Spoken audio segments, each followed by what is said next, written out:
Assalamualaikum warahmatullahi wabarakatuh. A'udzu billahi minasy syaithanir rajim. Bismillahirrahmanirrahim. Innal hamdalillah nahmaduhu wa nasta'inu wa na'udzu billahi min syururi anfusina wa sayyiati a'malina. May yahdihillahu fala mudilla lahu وما يضلل فلا هادي له أشهد أن لا إله إلا الله وحده لا شريك له وأشهد أن محمدا عبده ورسوله لا نبي بعده اللهم صل وسلم على حبيبنا شفيعنا سيدنا نبينا محمد وعلى آله وأصحابه ومن تبعه بإحسان إلى يوم الدين. قال الله تعالى أعوذ بالله من الشيطان الرجيم يا أيها الذين آمنوا كتب عليكم الصيام كما كتب على الذين من قبلكم لعلكم تتقون أياما معدودات وبعد فإن أصدق الحديث كتاب الله وخير الهدي هدي محمد صلى الله عليه وسلم وشر الأمور محدثاتها وكل محدثة بدعة. Ikhwani rahimani Allah wa rahimakum. Alhamdulillah kita masuk ke nisfu Sya'ban, yaitu pertengahan dari bulan Sya'ban. Allahumma balighna Ramadan. Ya Allah, sampaikanlah kami kepada Ramadan. Hadis secara khusus tentang kelebihan dan kemuliaan nisfu Sya'ban ini para ulama banyak mengatakan semuanya adalah dhaif, yakni lemah. Jadi kita lakukan di nisfu Sya'ban ini seperti kita melakukan di bulan-bulan sebelumnya, yaitu sebelumnya adalah bulan Rajab dan sebelumnya lagi. Cuman Rasulullah SAW dengan sahih beliau itu memperbanyak puasa di Sya'ban ini. Jadi dari awal Rasulullah itu puasa, ada yang sampai akhir Sya'ban, ada yang dikurangi beberapa Sya'ban begitu. Memang ada kisah-kisah dalam tafsir itu bahwa ada 4 nabi yang masih hidup diberi oleh Allah umur panjang. Satu adalah Nabi Idris dan yang kedua adalah Nabi Isa alaihi wassalam, yang kedua-duanya itu hidup di angkasa, di langit.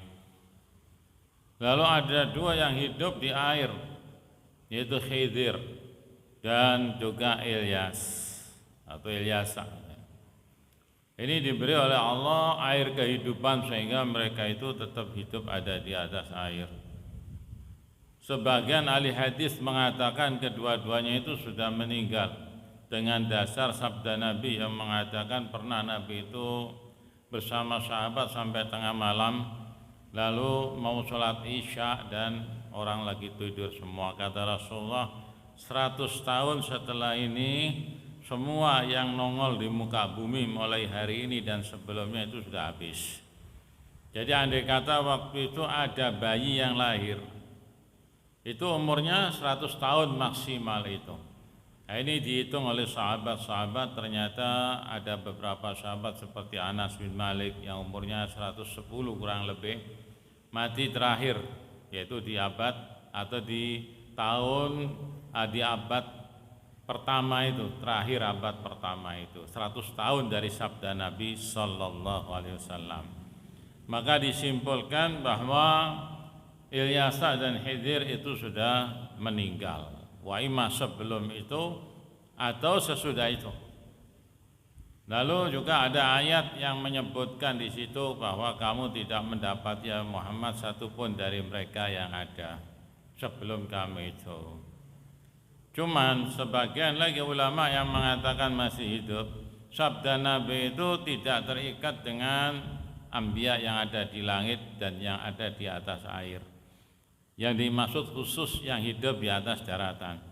Maka dua Nabi Khidir dan Ilyas itu masih hidup. Itu pendapat hadirin, pendapat dalam tafsir-tafsir begitu.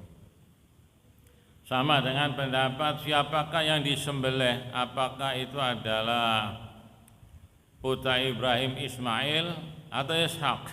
Itu dua pendapat, banyak yang mengatakan itu Ishak, sebagian mengatakan Ismail di situ. Pendapat kalau Al-Imam Ibnu Katsir rahimahullah dipaparkan dua-duanya. Cuman rupanya yang lebih kuat itu adalah Ismail. Sehingga di tengah-tengah orang-orang Nasrani dan sebagainya mereka juga kurban mereka, karena yang kurban yang disembelih itu adalah menurut mereka itu adalah Ishak. Ini juga begitu, dua nabi ini kalau tanggal 15 begini ini bertemu di Masjidil Haram di Mekah. Menurut sebagian mereka lemah tapi ya. Itu untuk bertemu berdua dan minum air Zam-Zam, lalu tawaf dan umrah, setelah itu selesai berpisah kembali. Ada yang mengatakan mereka itu berjalan kalau malam gini nanti di pertemuan dua laut, sehingga sebagian orang mencari di Laut Kidul, dari tepinya Laut Kidul dicari, barangkali ketemu dengan Nabi Khidir di situ. Nah ini kalau yang di Masjidil Haram masuknya itu dari pintu Babus Salam, sehingga sebagian orang ada yang menunggu di sana. Saya pernah ketemu sama seorang dari Jawa Tengah, mulai kecil sudah 17 tahun kurang lebih diem di Masjidil Haram, ngaji ini, makannya ya kurma, minum air Zam-Zam dan cari sedekah kalau ada orang sedekah itu. Saya tanya, kok kuat ente ada di sana di sini sampai 17 tahun, enggak pulang enggak sama sekali, ngaji saja di situ. Saya ini nunggu Nabi Khidir, katanya liwat di sini di pintu Babus Salam, sehingga saya tunggu di sini. Tandanya apa kalau umpama ketemu? Kalau salaman tangannya empuk, tidak ada tulangnya katanya. Cuman saya oleh Allah belum diberi rezeki untuk ketemu, sudah 17 tahun saya tunggu belum ketemu juga. Subhanallah. Jadi yang kuat itu adalah sudah tidak ada, sudah meninggal Nabi Khidir dan Ilyas. Itu pendapat yang kuat. Hadirin, kembali kepada masalah puasa kita. Yang kemarin kita itu bab masalah kewajiban puasa, ayat 183 ya dari surat Al-Baqarah, ya ayyuhalladzina amanu kutiba alaikumussyiyam itu. Dan kemarin sudah kita uraikan, lalu Al-Imam Bukhari membawakan 3 hadis. Satu hadis adalah hadisnya Dhaman bin Tha'labah, lalu hadis yang satu lagi Abdullah bin Umar, dan yang ketiga hadisnya Aisyah.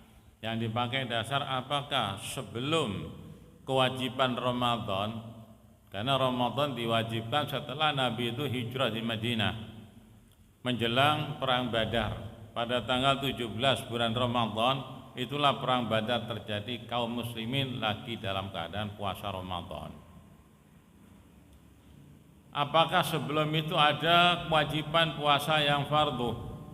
Dua pendapat. Dari pendapat Syafi'iyah dan Jumhur dikatakan bahwa sama sekali sebelum ada kewajiban Ramadan selama 13 tahun di Mekah dan setelah hijrahnya Nabi 2 tahun tidak ada kewajiban puasa, melainkan itu adalah sunnah, yaitu puasa Asyura. Lalu sebagian mengatakan fardu sebelumnya itu, karena Rasulullah memerintahkan kita waktu kita itu di Mekah untuk puasa, dan anak-anak kita suruh puasa Asyura. Dan juga begitu Rasulullah waktu hijrah ke Madinah melihat orang-orang Bani Israel itu puasa, ditanya kenapa puasa? Ini adalah memperingati hari selamatnya Musa alaihissalam dari kejaran Fir'aun, nyebrang Laut Merah itu. Maka Rasulullah menganjurkan kepada para sahabat untuk puasa, sehingga dari zahirnya perintah Rasulullah fi'il amr, maka dikatakan sebelum ada Ramadan kita itu difardukan untuk puasa Asyura.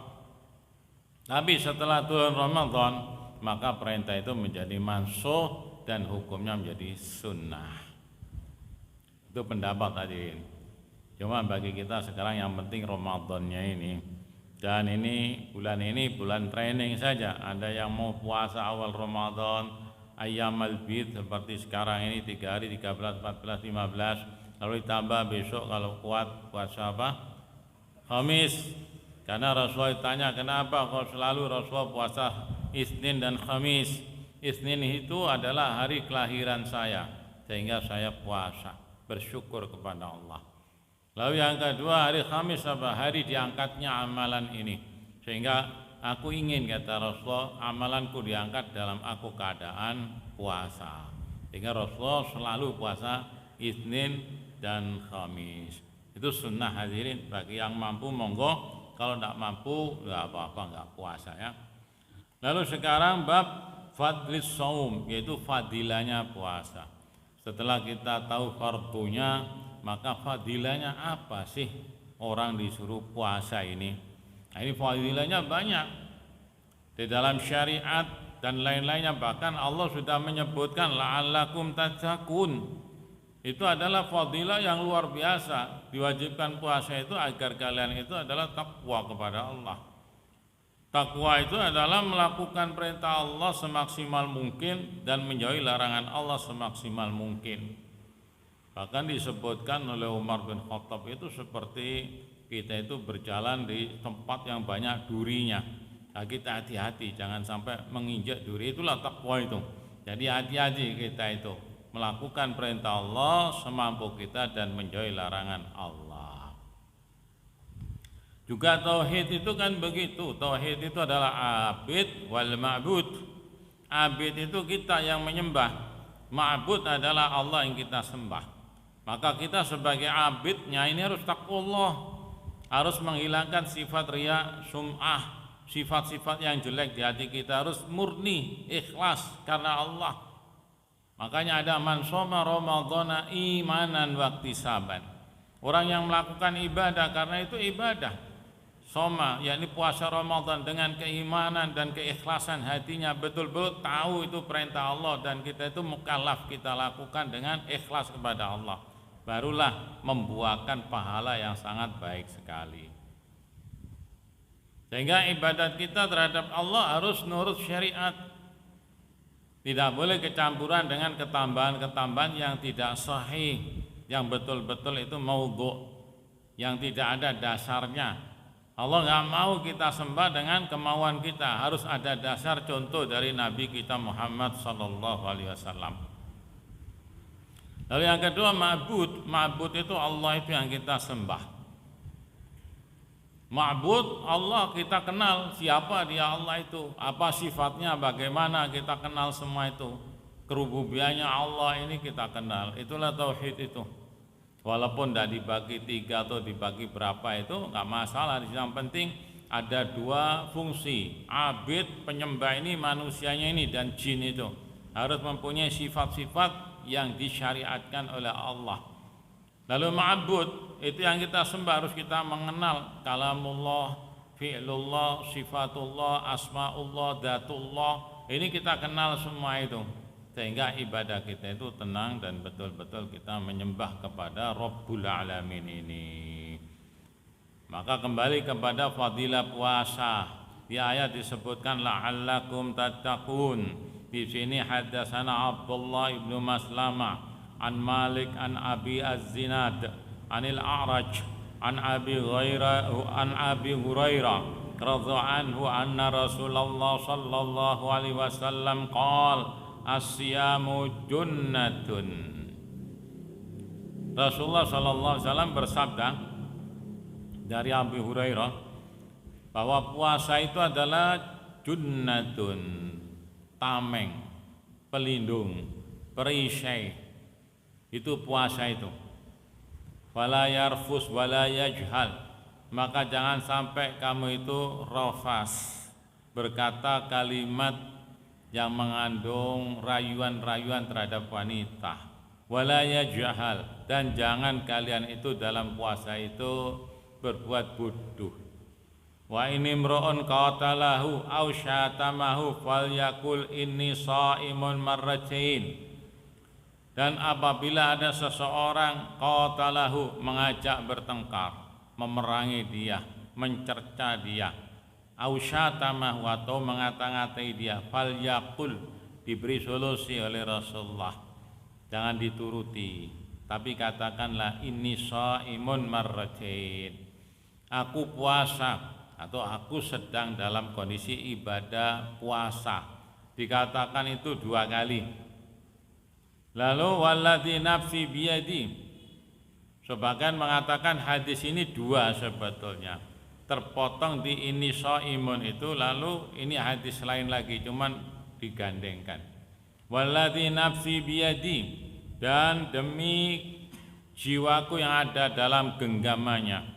Rasulullah itu shadiq wal masduq, orang yang benar dan yang dibenarkan. Cuman kalau sesuatu yang ada kepentingan yang luar biasa, maka Rasulullah itu bersumpah, walladzi nafsi biyadi, dan demi jiwaku yang ada di dalam genggamannya. Ini untuk menunjukkan bagaimana pentingnya isi sumpahnya itu. La hulufu fami shaim atibu indallahi min rihil misik. Sungguh bau mulut orang yang lagi puasa itu lebih harum di sisi Allah ketimbang baunya misik. Semua nanti kita uraikan satu persatu itu. Yatruku ta'amahu wa syarabahu wa syahwatahu min ajli. Mereka itu meninggalkan makanannya, minumannya, dan syahwatnya. Semua itu min ajli, karena aku Allah. Asyam li wa ana ajzi bi. Maka puasa itu khusus untuk saya, dan sayalah Allah yang akan langsung membayar pahalanya. Wal hasana bi asyri amsalihah.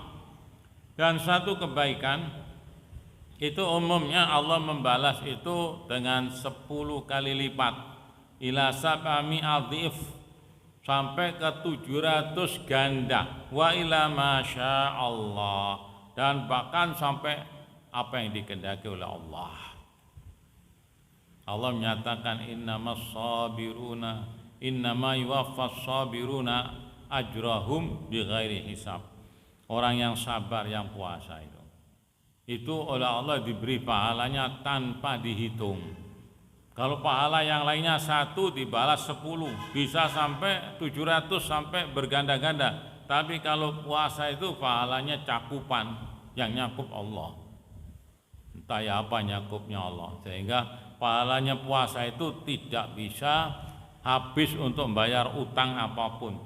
Karena kita nanti kalau sudah kembali ke Allah kan diperhitungkan. Punya kedzaliman, punya ini, kita suruh bayar dengan kebaikan kita. Maka puasa kalau kita bayarkan nanti nggak ada habis-habisnya, tapi puasa yang beneran. Itulah merupakan suatu fadilah daripada puasa Ramadan. Dengan hadis 2 ini atau 1 digandengkan sudah cukup sebetulnya. Cuma di sini ada keterangan pertama di sini. Zakara fi hadis Abi Hurairah min tariqi Malik an Abi Zinad. Disebutkan di sini adalah hadisnya Abi Hurairah dari jalannya Malik, dari Abi Zinad, dari A'raj. Wa huwa yastamilu ala hadisaini. Dan itu sebetulnya mengandung 2 hadis. Afradahuma Malik fil Muwatta. Sedangkan Imam Malik di dalam kitabnya Muwatta itu dipisahkan. 2 hadis dipisahkan. Kalau yang di sini adalah disatukan. Wa waqa'a inda ghairi qa'nabi min riwayatil Muwatta ziyadah fi akhiris sani wa iya ba'da qauli.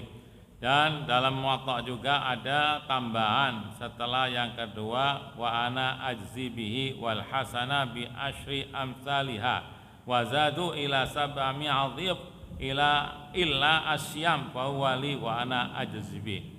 Dan kebaikan itu dibalas 10 sampai kepada 700, bahkan sampai lebih daripada itu, kecuali puasa. Illa asyam, kecuali puasa fa wali, maka puasa itu hanya untuk aku, wa ana ajzibi, dan akulah yang akan membalasnya.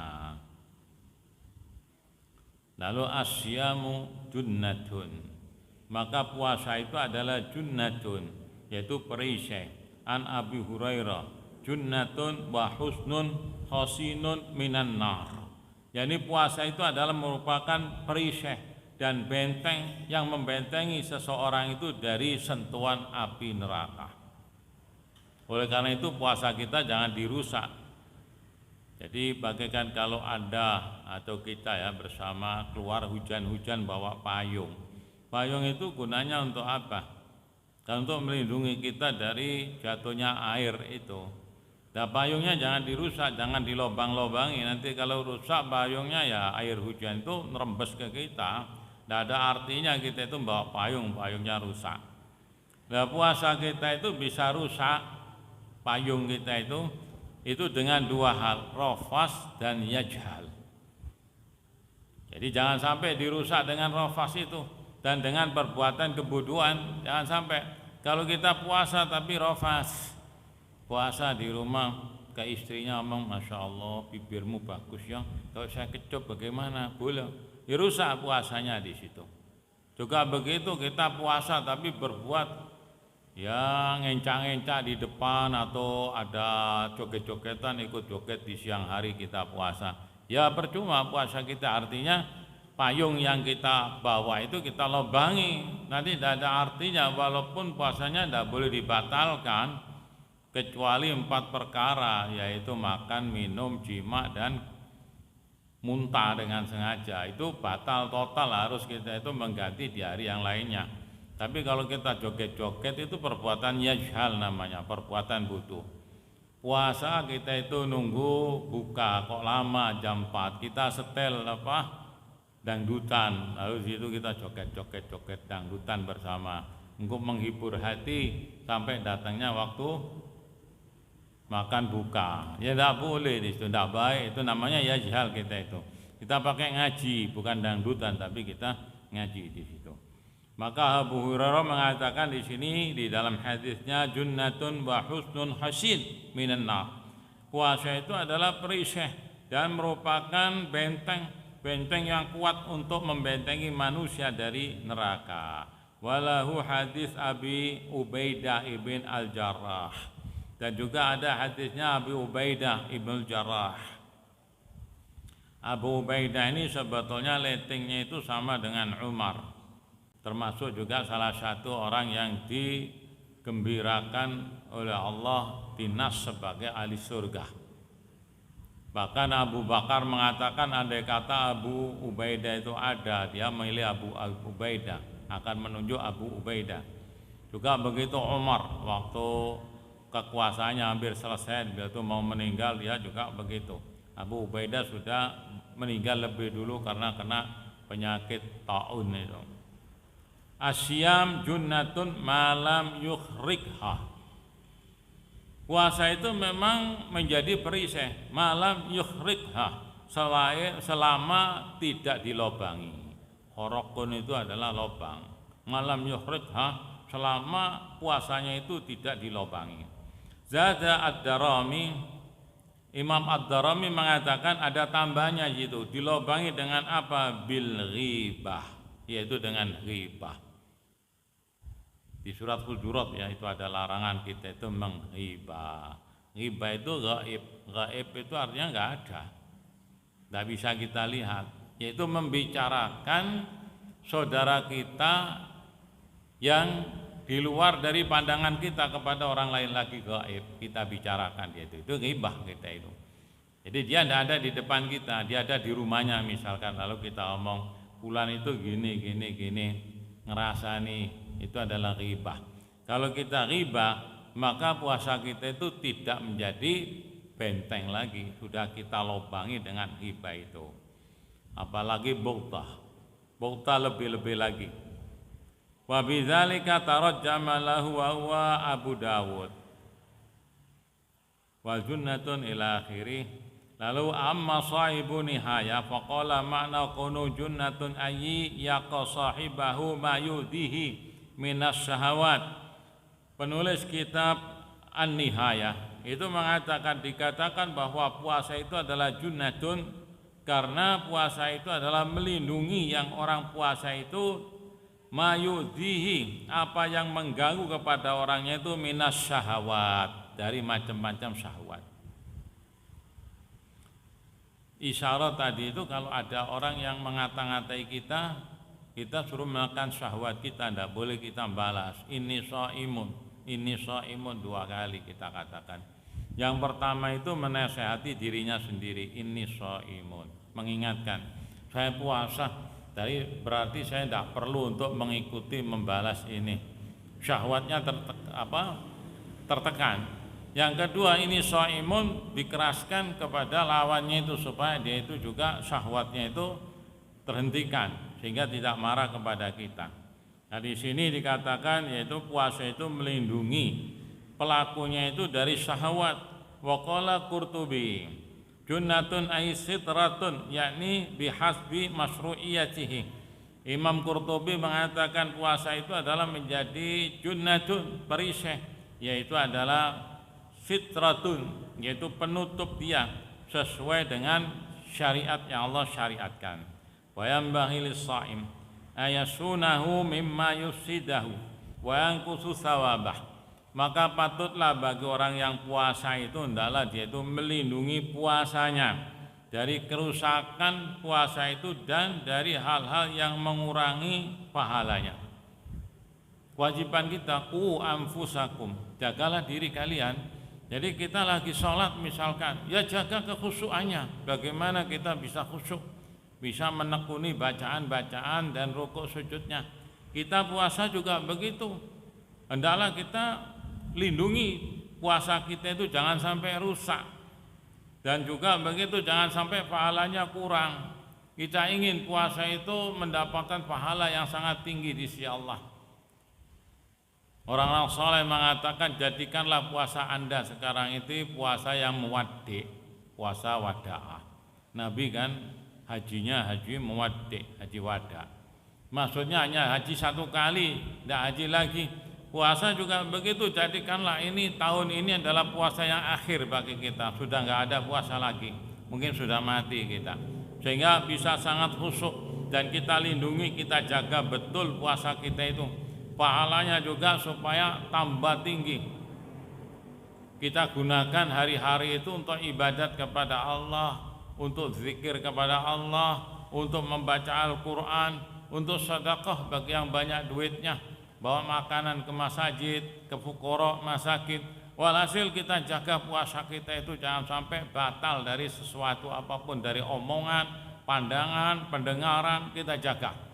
Maka kalau kita bisa menjaga begitu, puasa kita akan baik dan pahalanya pun tinggi. Wa ilaihi al-isyara biqauli fa idza kana yaumu shaumi ahadikum fala yarfus.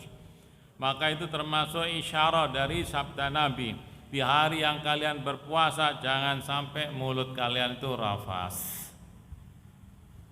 Itu mengatakan kata-kata rayuan-rayuan kepada istrinya di siang hari. Kalau ke wanita yang lain, ya tambah tidak boleh hadirin. Saya mau ke arek wanai sopo, tidak boleh tambahannya. Harus melengos begitu kita. Ke istri, kalau tidak puasa nggak apa-apa. Dik, koniku semok dek, tidak apa-apa. Istrinya sendiri atau di malam hari, di siang hari nggak boleh di situ. Wasah. Yuradu anna satra bihasbi faidati wa huwa id'afu syahawati an-nafs, yaitu juga sahih dikatakan bahwa itu sebagai puasa itu adalah penutup sesuai dengan faedahnya, yaitu untuk melemahkan syahwat kita ini. Wa qala Iyad fi al-akmal, yaitu Imam Iyad mengatakan dalam kitab al-akmal, maknahu sutratun minal asam au minan nar, yaitu sebagai pelindung dari perbuatan dosa atau dari sentuhan api neraka, au min jami'i dzalik, atau dari semuanya itu. Ya kita puasa. Apa artinya kalau puasa tangan kita ngutil-ngutil masih? Karena tidak puasa kita kalau begitu. Itu dengan puasa itu kita ingat, oh ini tidak boleh, ini adalah lagi puasa saya ini. Dari semua, juga dari api neraka. Wabil akhir jazama an-Nawawi wa qala Ibnul Arabi innama kana shaumu junnatun minan nar li annahu imsaku anis syahawat Imam Al-Arabi atau Ibnul Arabi mengatakan sesungguhnya dikatakan puasa itu adalah sebagai pelindung dari api neraka karena dia itu menahan syahwat makan, syahwat jima, syahwat mulut.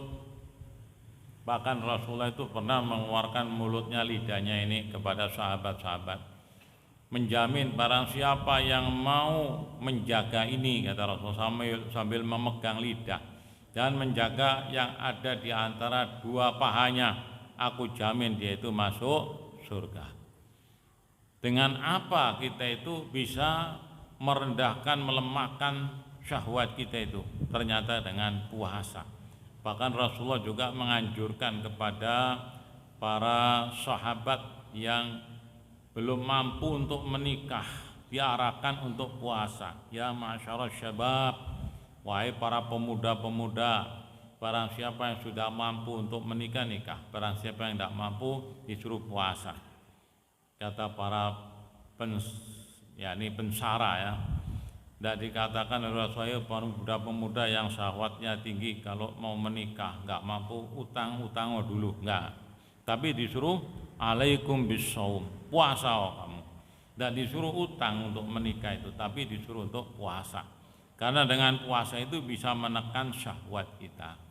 Memang sebagian kalau masih sehari 2 hari syahwatnya itu lebih kuat lagi karena panas tubuhnya ini timbul. Tapi setelah 3 hari ke bawah akan lemah syahwatnya itu, sehingga tenang orang itu, tidak terganggu dengan syahwatnya. Kembali kepada perkataan Ibnul Arabi, sesungguhnya dikatakan puasa itu adalah pelindung dari neraka karena orang itu menahan syahwat-syahwatnya. Wan naru mafufatun bisyahawat, sedangkan neraka itu memang dikelilingi dengan syahwat. Dalam hadis Allah itu telah menciptakan surga.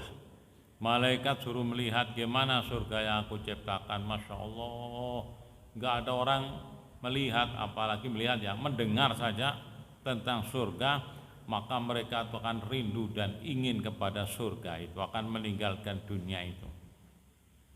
Oh, kalau begitu tutuplah surga itu dengan makarih. Makarih itu sesuatu yang tidak kita sukai.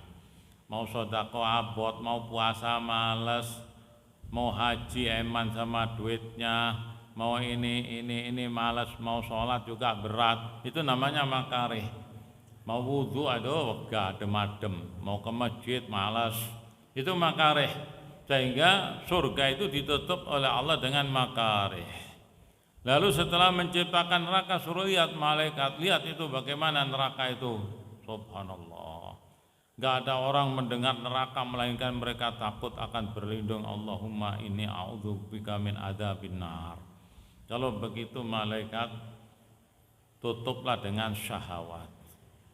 Ditutup dengan syahwat. Kalau mau berzina itu enteng, gampang. Ayo, ono perempuan yang cari, berangkat di situ, ringan di situ. Karena ada syahwatnya. Mau melakukan dosa, kedoliman, maksiat ini, itu semua ringan itu. Oleh karena itu oleh Allah diperintahkan kita untuk puasa, untuk menahan syahwat kita itu. Karena dengan menahan syahwat itu, maka api yang akan menyentuh kita itu akan terkurangi, bahkan bisa kita terbebas daripada api neraka. Walhasil annau idza kafanat sawani syahwat fid dunya kana dzalika satiran lahu minan nari fil akhirah. Kesimpulannya, barang siapa yang menahan syahwatnya di dunia, maka itu akan menjadi penutup pelindung dia itu dari sentuhan api neraka di akhirat. Syahwat secara syar'i ya, kalau secara syahwat itu secara syar'i yang dilarang yang kita tahan. Kalau yang memang disuruh menyalurkan ya kita salurkan. Wankihu ma taba lakum, itu nikahilah di situ. Bahkan Rasulullah dalam Hajjatul Wada itu mengingatkan kita, ittaqullaha fin nisa. Hati-hati kalian itu dengan wanita. Fa innakum akhadtumuhunna bi kalimatillah, bi amanatillah, wastahlaltum furujahum bi kalimatillah. Sesungguhnya kalian itu mengambil mereka itu dengan amanah dari Allah. Dan Allah menghalalkan untuk kalian membuka, melihat, merasakan daripada yakni tubuhnya ini semuanya itu dengan kalimatullah. Jadi setelah kita nikah halal, yang tadinya haram dihalalkan.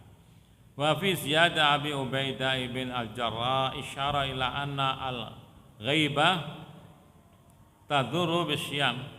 Maka di dalam tambahan dari Abi Ubaidah ibn Jarrah berisyarat bahwa ghibah itu membahayakan kepada puasa kita.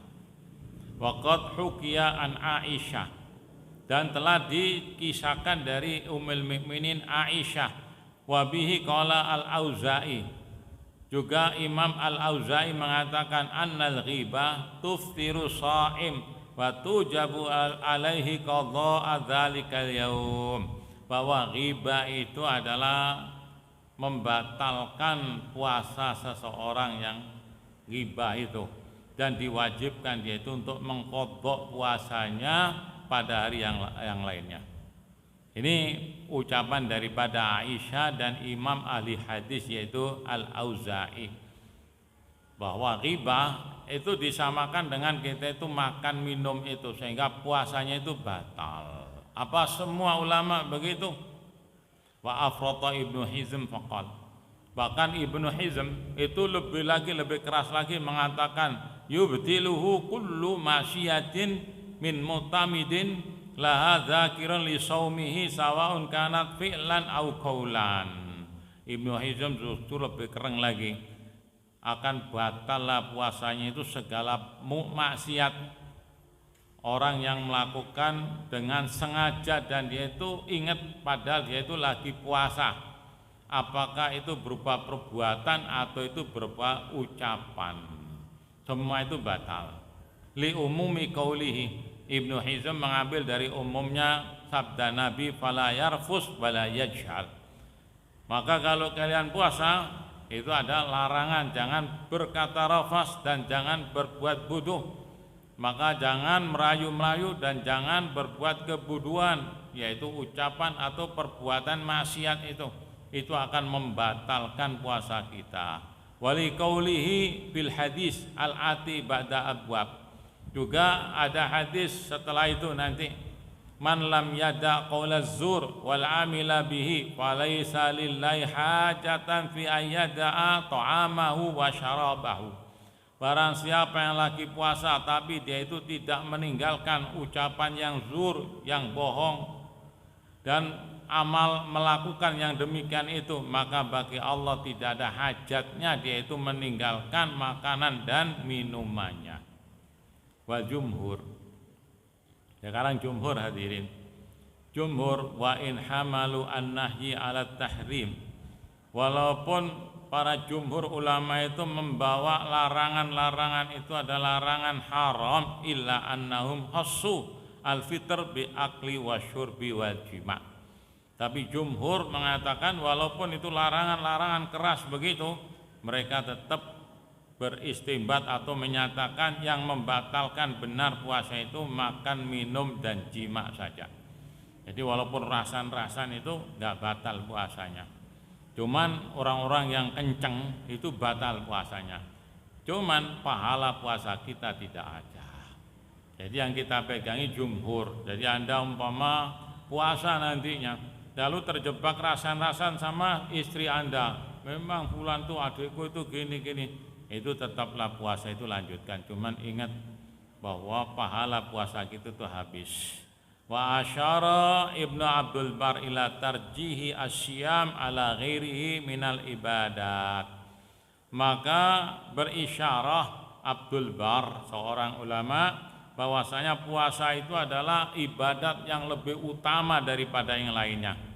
Faqal hasbuka bikauni syam junnatun minan nari faddan. Cukup bagi Anda itu, Rasulullah mengatakan bahwa puasa itu adalah perisai dari api neraka. Itu sudah fadilah yang luar biasa. Dan diriwayatkan dari Nasa'i dengan sanad yang sahih dari Abi Umamah. Qultu ya Rasulullah murni bi amrin akhidu anka. Ya Rasulullah, perintahkanlah saya ini suatu perkara yang saya berpedoman dengan perintah itu dari engkau. Qala alaika bisawm fa innahu la mithlah. Hendaklah kamu itu berpuasa karena tidak ada bandingannya sama sekali puasa itu. Wa fi riwayah la adilalah. Riwayat yang lainnya tidak ada tandingannya. Wal masyhur indal jumhur tarjihu as-shalah. Tapi di jumhur yang masyhur bahwa sholat 5 waktu itu lebih utama dari puasa Ramadan.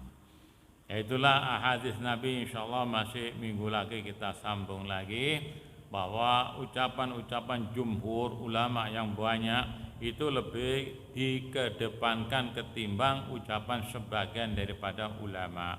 Cuman kalau kita hati-hati, maka ucapan ulama-ulama itu kita jadikan sebagai rem bagi kita supaya kita enggak rasa-rasa, enggak merusak puasa kita, dan kita puasa dengan baik, bahwa puasa itu ibadat yang paling utama, bahkan melebihi daripada sholat 5 waktu.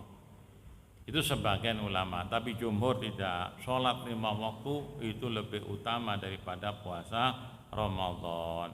Wabillahi taufiq wal hidayah. Wassalamualaikum warahmatullahi wabarakatuh.